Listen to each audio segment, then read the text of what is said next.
परम पूज्य आचार्य भगवान की ये तोता क्यों रोता,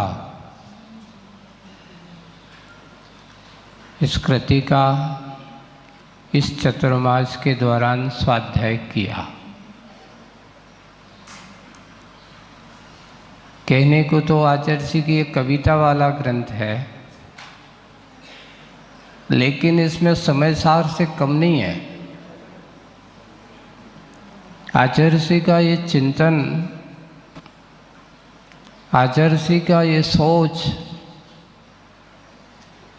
पूरा का पूरा निचोड़ करके कहना चाहिए कि एक साधक कैसे अपने आप में साधना के मार्ग पर लगा करके चिंतन की उस पराकाष्ठा पर अपने आप को ढाल करके, और वह है आपको निचोड़ करके सारभूत तत्व को दे देता है।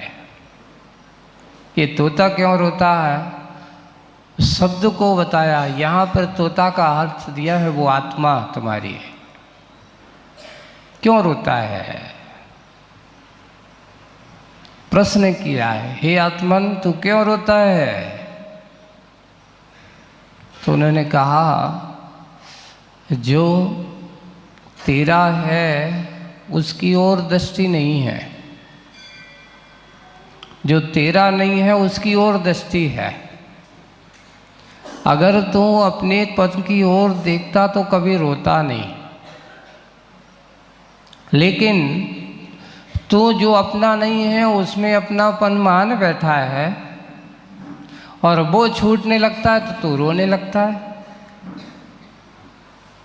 जाग, जगाने का कोशिश किया गया इस चतुर्मास में। मैंने भी पहली बार स्वाध्याय किया, पढ़ा। आचार्य जी ने छोटी छोटी सी कविताओं में इतना रहस्य चिंतन भरा है इसमें कि हमारे जीवन को कैसे जागृति बनाएं। अभी इस मूल कविता में एक प्रसंग लेकर के आचार्य जी ने अतिथि संविभाग का कथन किया है, पूरा का पूरा। ये तोता क्यों रोता कि ये जो कविता मूल कविता है कि कहाँ से प्रसंग लिया, देखिए आप। आचार्य जी ने एक लिया है कि एक अतिथि चलते चलते एक वृक्ष के नीचे बैठ जाते हैं। आम का वृक्ष है, आम के वृक्ष है। उस आम के वृक्ष पर एक तोता बैठा है। तो वो क्या सोचते हैं कि थका हारा अतिथि आया है, छाया में बैठा है, तो मेरे घर पर अतिथि आए, मैं उसका संविभाग ना करूं। उसने बड़े मन से अच्छे भक्ति भाव के साथ उस अतिथि के लिए सोचता है कि चलो अपने आम के वृक्ष के अच्छे पके पके, क्योंकि गर्मी का समय है, वैशाख का माह है, गर्मी में आकर के बैठा है, तो क्यों ना अपने अतिथि को अपने पेड़ से एक अच्छा पका हुआ फल ला करके उसको दूँ, जिससे कि हमारे अतिथि कैसे हो जाएं, उसकी आवभगत, क्योंकि घर पे आए और उसका स्वागत ना करें, ऐसा तो हो ही नहीं सकता। लेकिन हमारा जो अतिथि है, जो आया है, आप कहो कि हम उसके सामने डालने तो उठाने वाला नहीं है। वो अतिथि तो ऐसा है कि अगर उसके हाथ में आएगा तभी तो वो खाएगा। यानी मुनिराज की एक कल्पना की है।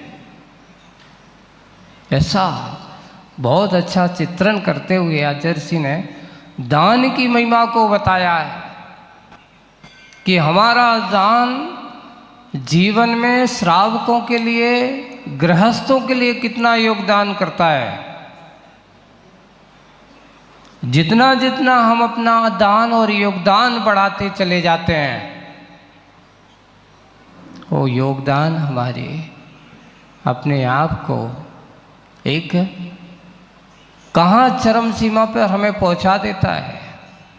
मैं तो भाई आज अशोक भाई आए हैं, पाटनी जी ने कहा था, मुझे आज भी याद है कि सन 89 में जब आचार्य जी के चरणों में थे, और तब पाटनी जी ने उस समय मार्बल का काम किया था, और उस समय आचार्य ऋषि की कृपा से आपने एक बहुत अच्छी बात कही थी।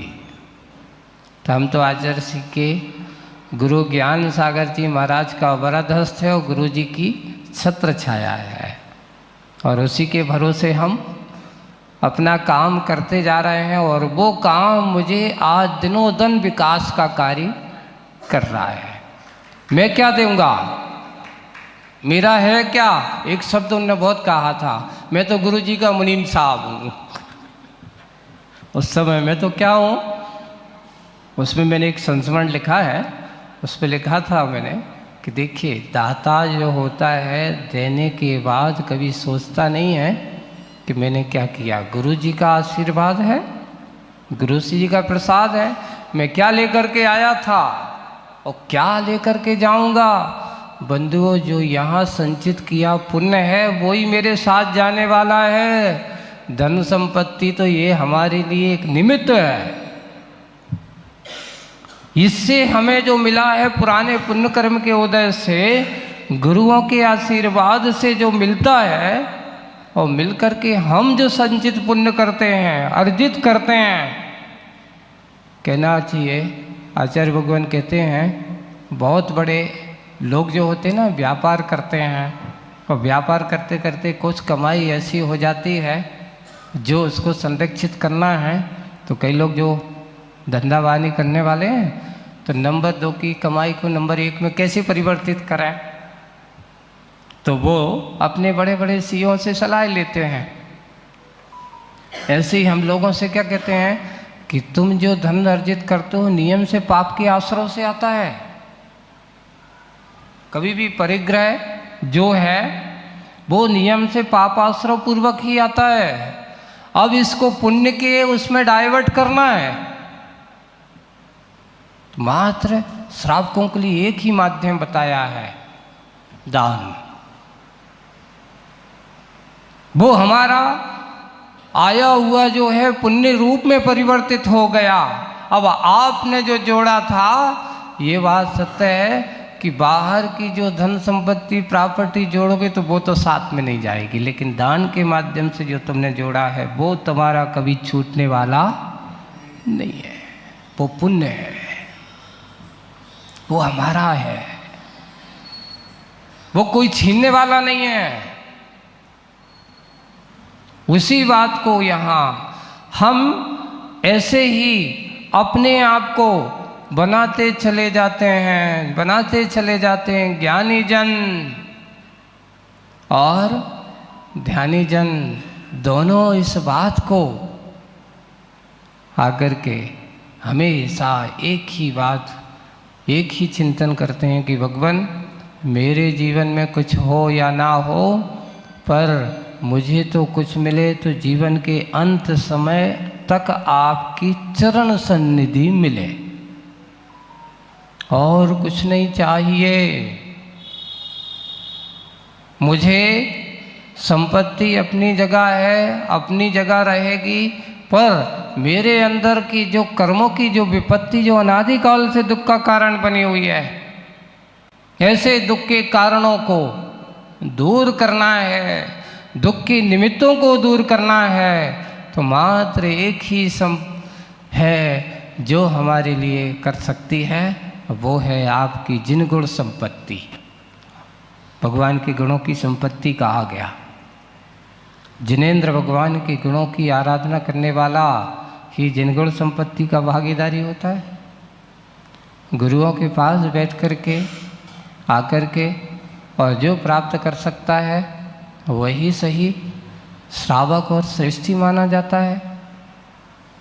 हम ऐसे ही उस दशा को बढ़ते चले जाएं, बढ़ते चले जाएं, आगे की ओर बढ़ते चले जाएं।